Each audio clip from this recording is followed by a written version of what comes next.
পল্লবী, পল্লবী, আমি অফিস যাচ্ছি, তুমি চলো আমার সাথে। চলো।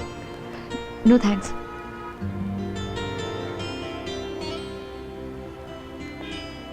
দেখো পল্লবী, এই অবস্থায় তোমার বাসে যাতায়াত করা ঠিক হবে না।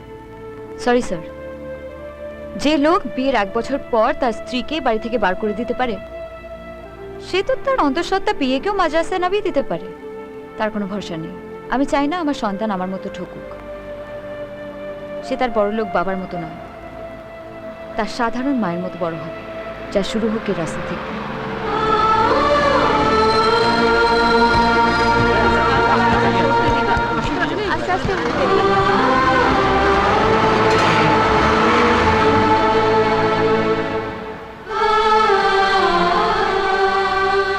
খাবারটা খেয়ে নিবি।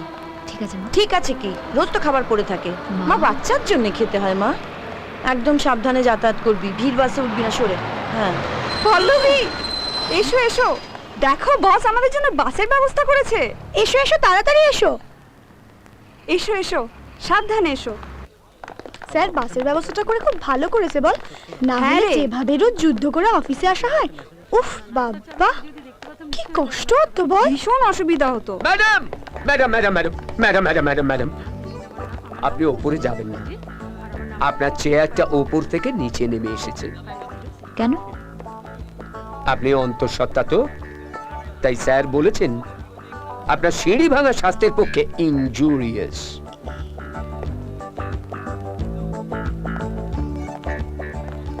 আপনি আপনি কোথায় যাচ্ছেন? আপনি কোথায় যাচ্ছেন?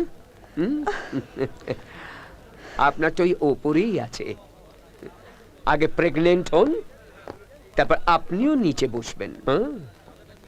নিচে বসতে গেলে বুঝি প্রেগন্যান্ট হতে হয়? একদম স্টুপিড। ঠিক।